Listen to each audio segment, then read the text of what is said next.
Hey, it's Kyle with Campus Gains, helping college students build muscle and lose body fat. And I wanted to make a video today about meal prep. You know, when you're putting your diet together and you're trying to figure out the best way to meet all of your calorie and macro requirements in order to build muscle, lose body fat, it really helps to plan out all of your meals in advance. And that's where meal prepping becomes a big component of that. So I actually just released an interview with Travis Forde of Forde Fitness over at campusgains.com. So if you click the link below this video, if you're on YouTube, you can go straight to that interview. He is a meal prepping king. He's a college student and he does meal prep all the time, and he basically has it down to a science. And I was fortunate enough to get him to talk to me a little bit about his business and how he preps. But I also wanted to pull some good information from those videos and share them with you today. So let's talk about a few really good meal prepping tips if you want to get into prepping your meals, which actually makes dieting for the purpose of having a fit body much easier. So the first tip on, I think, good meal prep is first planning 2 to 3 meals that you actually want to make that meet your calorie and macro targets. So all of your meal prep should revolve around what you need to eat in terms of calories and macros in order to meet your bodybuilding goals. So based on what you're trying to do, if you're trying to lose body fat or you're trying to gain muscle, you're trying to do the same, both of those at the same time. If you're a beginner, you need to plan out your meals accordingly. So get specific protein requirements, get specific carb requirements, and try to moderate your fat intake in there as well, and then plan accordingly. Now, if you can limit your meals down to just 2, that would be ideal, because that means you have less to prep and that makes it easier. If you want to do 3, that's fine, but I wouldn't advise prepping more than 3 different kinds of meals. Now, of course, you can mix and match your meats with your carbs and your vegetables, because that's what you'll ideally be eating, but doing any more than that, you know, trying to get extravagant with lots of different pastas and lots of different meat types and all that kind of thing, it's just going to make it complicated. You're going to hate prepping and it's going to really suck. So don't do that. So that's tip number 1. So the next tip is you want to invest in some good quality containers to hold your food. So it not only needs to be able to store it in the refrigerator, but it should also be microwavable safe. So you can, you don't have to, but that's also a good idea to be able to put it into the microwave, especially if you got some meat and rice in there that's gotten cold and you care if it's heated up. I personally do not give a shit, but if you do, you can get some microwavable safe containers. Plus, think about how you want your food divided up. Do you want it in 1 division, 2 compartment, 3 compartment? Does it matter to you? To me, it really doesn't. If you learn a little more about me as I continue doing these videos, I essentially cook my food, meat, carbs, fats, whatever it is, chop it up, throw it all in the same bowl, mix it up, and eat it like a bowl of cereal. Like, seriously, I really don't care whether or not my items are separated and I eat them in little pieces. Doesn't matter to me.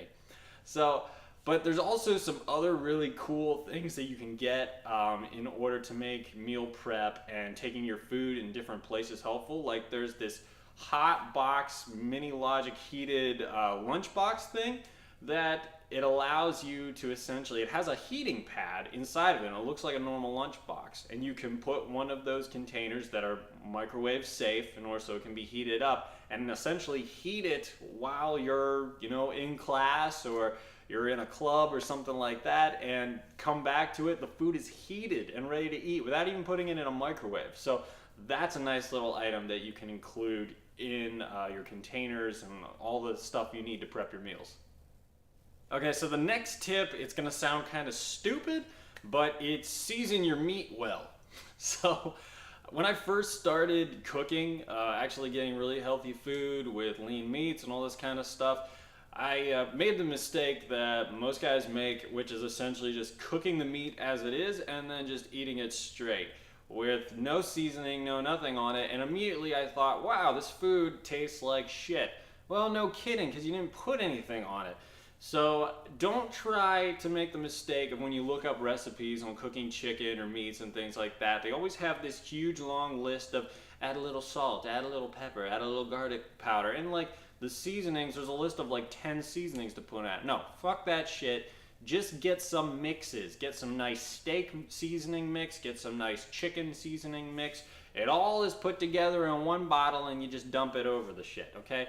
Tastes great. So that's a tip right there. Make sure you season the meat very well. Otherwise it's gonna taste bland and you're gonna think, wow, all this health food really tastes crappy and I should never do meal prep again. No. Get some easy seasonings, put it over the meat, one and done, it'll taste great, I promise. Okay, so your next tip is to cook all of your separate things. If you're using an oven, cook your separate things all on different baking sheets because they're gonna have different cooking times and they're going to have different temperatures too. So what you will try to do in the beginning is set all these different temperatures and cook them all separately. You can do that, but realistically, it's easier to just find some average cooking temperatures, put everything on separate baking sheets, put it in there, and pull them out and test whether or not they're cooked, even all of them going at the same temperature, okay? Because chicken typically needs like 400 degrees Fahrenheit being in there for 45 minutes to an hour to cook all the way through. Other meats like fish is gonna cook a little faster. If you're putting in, I wouldn't essentially put like ground beef or anything in the fucking oven. Put that on a frying pan and just cook that on a pan. That'll be fine. But also, you don't actually have to put everything in an oven either. I know a lot of people think that's essentially where it has to go. I essentially like cooking my chicken in a slow cooker. And it may not be great for meal prep if you're deciding to do all of your cooking at the same time in one day, but it is great if you have very little time and you just want to throw some meat in a crock pot, turn it on, and then go to class for a whole day and then come back to a nice cooked meal. So that's a tip in itself right there. So try to be mindful of the temperatures and the cooking times for all your different kinds of meats. Put them on separate baking sheets and just test them in and out of the oven all on the same temperature and you'll be able to cook it through. You might have to work it out for a little bit because things might get burned, but try to figure it out and you'll get a system that works for you. All right, so my last tip is simply cook rice. Whenever you can, just include rice in your meal because it's cheap. First of all, I include that in my Muscle Foods cheat sheet for poor college students. I'll leave a link for that below this video. It also pairs well with almost anything, whether or not you're going with some meat or some vegetables. You can season it with some sauce or some sort of seasoning and it tastes great, and it also stores pretty well for a pretty decent amount of time, like 1 to 2 weeks. Around the 2-week mark, it's gonna get a little funky, but pretty much everything does. So that's my advice. Whenever you can, include rice because it's easy to make, it's cheap, and it goes with everything. All right, so those are my tips for getting started with college meal prepping, just a little beginner basics there.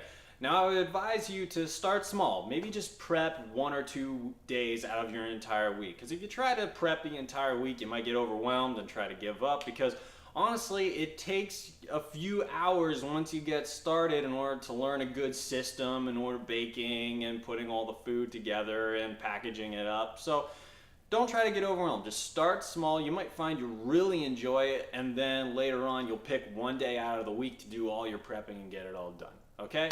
So if you're watching this video on YouTube, I'd really appreciate it if you would subscribe to the channel and hit that like button. If you're on the Campus Gains website, check out the Muscle Foods cheat sheet for poor college students. I've also got a bunch of other great downloads. So until then, this is Kyle with Campus Gains, helping you build muscle and lose body fat in college.